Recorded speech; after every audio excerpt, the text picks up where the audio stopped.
जय गणेश जी, आप सभी का स्वागत है हमारे YouTube चैनल पर। आप सभी का दिन शुभ और मंगलमय हो। भगवान भोलेनाथ और माता पार्वती की कृपा आप सभी पर हमेशा बनी रहे। सबसे पहले चैत्र संकष्टी गणेश चतुर्थी की शुभकामनाएं। आइए जानते हैं इस पावन कथा के बारे में। व्रत कब प्रारंभ हो रहा है, कब समाप्त हो रहा है? चैत्र संकष्टी गणेश चतुर्थी इस साल 17 मार्च 2025 सोमवार को है। चैत्र संकष्टी गणेश चतुर्थी चंद्रोदय का समय 17 मार्च 2025 सोमवार को रात्रि के 9:27 पर है। प्रारंभ 17 मार्च 2025 सोमवार को शाम 7:33 से समाप्त 18 मार्च 2025 मंगलवार को शाम 10:09 तक। एक समय की बात है जब कैलाश में माता पार्वती और भगवान गणेश विराजमान थे। तब 12 माह की गणेश चतुर्थी का प्रसंग चल रहा था। तब माता पार्वती ने कुतूहलवश भगवान गणेश से पूछा, माता पार्वती, हे पुत्र, चैत्र माह की कृष्ण पक्ष की चतुर्थी चैत्र संकष्टी गणेश चतुर्थी को तुम्हारे किस स्वरूप की पूजा की जाती है और उसका विधान क्या है, वो मुझसे कहो। माता पार्वती की जिज्ञासा को शांत करते हुए भगवान गणेश ने कहा, हे माता, चैत्र माह की कृष्ण पक्ष को आने वाली चतुर्थी चैत्र संकष्टी गणेश चतुर्थी को मेरे भालचंद्र स्वरूप की पूजा करनी चाहिए। इस दिन पूरे दिन व्रत रखकर रात्रि में षोडशोपचार से मेरा पूजन करना चाहिए।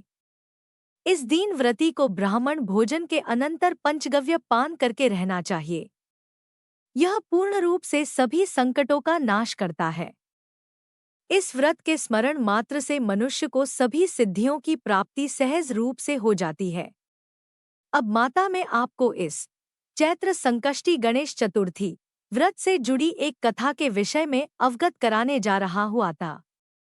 आप इसे ध्यानपूर्वक सुनिएगा। माता की आज्ञा को मानते हुए उसके पति ने उसे मारा और पिता इतनी पीड़ा को सहन करते हुए भी उस पुत्रवधू ने व्रत को पूर्ण किया।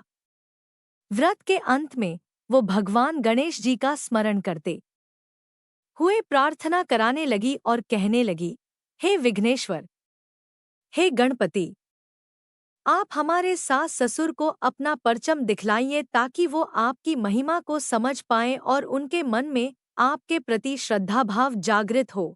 अपने भक्त की करुण पुकार सुन भगवान गणेश जी ने देखते ही देखते राजा के पुत्र का अपहरण कर उसे धर्मपाल के महल में कहीं छुपा दिया। उसके बाद राजकुमार के सभी वस्त्रालंकारों को उतार कर राजमहल में फेंक दिए और खुद अंतर्ध्यान हो गए। इधर राजा ने प्रेम पूर्वक अपने पुत्र को पुकारा किंतु उन्हें कोई प्रति उत्तर नहीं मिला। प्रति उत्तर न मिलने पर उन्होंने शीघ्रता से पुत्र की खोज शुरू कर दी। राजा को अपने महल में पुत्र की पुष्टि न होने पर वो शीघ्रता से मंत्री धर्मपाल के महल में गए और वहां जाकर अपने पुत्र को खोजने लगे। उन्होंने सबसे पूछा, मेरा राजकुमार कहाँ है? यहाँ उसके सभी वस्त्र और आभूषण मिल गए हैं, किंतु मेरा राजकुमार कहाँ चला गया है? किसने ऐसा निंदनीय कार्य किया है? हाय, मेरा राजकुमार कहाँ है? राजा की व्याकुलता धीरे धीरे अब बढ़ने लगी थी। राजा की दशा को देख मंत्री धर्मपाल ने कहा, हे राजन, आपका चंचल पुत्र कहाँ है उसका मुझे कोई पता नहीं है, किंतु मैं अभी पूरे राज्य में बाग बगीचे आदि स्थानों पर उसकी रोज आरंभ करता हूँ। उसके बाद व्याकुल राजा नौकारों, सेवकों आदि से कहने लगे, हे अंगरक्षकों, सेवकों, मेरे पुत्र का शीघ्र पता लगाइए। राजा का आदेश मिलाने मात्र से राजा के पुत्र की खोज जोरों शोरों से शुरू हो गई, किंतु राजा के पुत्र का कोई पता नहीं चला।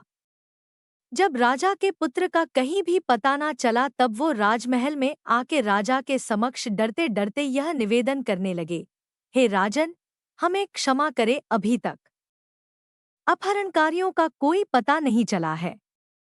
राजकुमार को पूरे नगर में किसी ने आते जाते नहीं देखा है। उनकी बातें सुनकर क्रोधवश होकर राजा ने अपने मंत्री को बुलाया और कहा, हे धर्मपाल, मेरा राजकुमार कहाँ है? मुझे साफ साफ बता दे कि मेरा राजकुमार कहाँ है। उसके सभी वस्त्र आभूषण मुझे दिखाई दे रहे हैं, केवल वही नहीं है। अरे नीच, मुझे बता दे कि मेरा राजकुमार कहाँ है, अन्यथा मैं तुझे और तेरे पूरे कुल का नाश कर दूंगा। इसमें जरा भी संदेह मत रखना। राजा द्वारा डांट पड़ने के कारण मंत्री विचलित हो गए। मंत्री धर्मपाल ने राजा के समक्ष नतमस्तक होकर कहा, हे भूपाल, मेरा विश्वास कीजिए, मैं अभी पता लगता हूँ। इस नगर में बालक अपहरणकर्ताओं का कोई गिरोह भी नहीं है, ना कि कोई डाकू आदि यहाँ वास करते हैं। किंतु पता नहीं किस नारादमी ने ऐसा नीच कर्म किया है और न जाने कहा गायब हो गया है। धर्मपाल अब अपने महल आकर अपनी पत्नी एवं पुत्रों से पूछने लगा। उसने अपनी सभी पुत्रवधुओं को बुलाकर पूछा कि यह नीच कर्म किसने किया है। यदि राजकुमार का पता नहीं चला तो राजन मुझे और मेरे पूरे वंश का विनाश कर देंगे। अपने ससुर की बात को सुन सबसे छोटी पुत्रवधू ने कहा, हे पिताश्री, आप इतने चिंतित क्यों हो रहे हैं? यह सब भगवान श्री गणेश की लीला है, उन्हीं के ही कोप का परिणाम आप भुगत रहे हैं। अतः आप भगवान श्री गणेश की पूजा आराधना करें। अगर राजा से लेकर नगर के सभी प्रजाजन पूर्ण श्रद्धा के साथ गणेश जी की चतुर्थी, चैत्र संकष्टी गणेश चतुर्थी का व्रत करें, तो व्रत के फल स्वरूप भगवान गणेश जी राजकुमार को अवश्य लौटा देंगे। मेरा वचन कभी मिथ्या नहीं होता। छोटी पुत्रवधू के बात सुनकर ससुर ने कहा, हे पुत्री, तुम सत्य कह रही हो। तुम धन्य हो। हमारे कुल में एक तुम ही हो जो मेरा और मेरे कुल का उद्धार कर दोगी। भगवान गणेश जी की पूजा कैसे की जाती है वो तुम मुझे बताओ। हे सुलक्षणी, मैं मंद बुद्धि होने के कारण भगवान गणेश के व्रत का महिमा नहीं जानता हो। अतः मुझ पर और मेरे परिवार को उनके किए गए अपराध की क्षमा देकर राजकुमार का पता लगावा दो।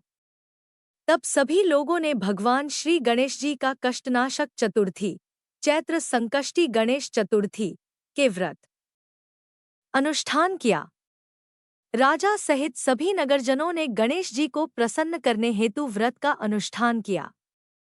सभी के व्रत अनुष्ठान के प्रभाव से गणेश जी प्रसन्न हो गए और देखते ही देखते सभी लोगों के सामने उन्होंने राजकुमार को प्रकट किया। राजकुमार को अपने समक्ष देख राजा सहित सभी नगर वासियों की रुचि का कोई ठिकाना न रहा। वो बस राजकुमार को आश्चर्यचकित होकर देखने लगे। राज अपने पुत्र को पुनः प्राप्त करके उसी से फूले नहीं समय रहे थे। भगवान गणेश की लीला को देख वो नतमस्तक होकर कहने लगे, भगवान गणेश जी आप धन्य हो और धर्मपाल तुम्हारी छोटी पुत्रवधू भी धन्य है, जिसकी कृपा से आज मेरा पुत्र यमराज के वहाँ जाकर भी दोबारा लौट आया। अतः आप सभी नगरजन इस संतानदायक चैत्र संकष्टी गणेश चतुर्थी व्रत को विधिवत करते रहे। श्री गणेश जी बोले, हे माता, इस चैत्र संकष्टी गणेश चतुर्थी व्रत से बढ़कर इस लोक तथा सभी अन्य लोकों में और कोई व्रत नहीं है। इस चैत्र संकष्टी गणेश चतुर्थी कथा का श्रवण युधिष्ठिर ने भगवान श्री हरि कृष्ण से सुना था और इसी चैत्र माह के कृष्ण पक्ष को आने वाली चतुर्थी का व्रत करके उन्होंने अपने खोए हुए राज्य को फिर से प्राप्त किया था। तो दोस्तों, हम लोगों ने आज चैत्र संकष्टी गणेश चतुर्थी व्रत की कथा को सुने। आर का समय कब है, कब प्रारंभ हो रहा है, आई अब हम लोग गणेश जी की आरती को सुनते हैं। जय गणेश जय गणेश जय गणेश देवा। माता जी के पार्वती पिता महादेवा एकदंत दयावंत चारभुजाधारी माथे सिंदूर सोहे मुस्की सवारी पान चढ़े फूल चने और चने मेवा लड्डू बन के भोग लगे संत करें सेवा जय गणेश जय गणेश जय गणेश देवा अन्न धन को आँख दे तो कोडिन को काया बाझन को पुत्र डेट निर्धन को माया जय गणेश जय गणेश देवा दिनन के लाज राखो शंभु सुत वारी कामना को पूरी करो जो बलिहारी जय गणेश जय गणेश देवा माता जी के पार्वती पिता महादेवा।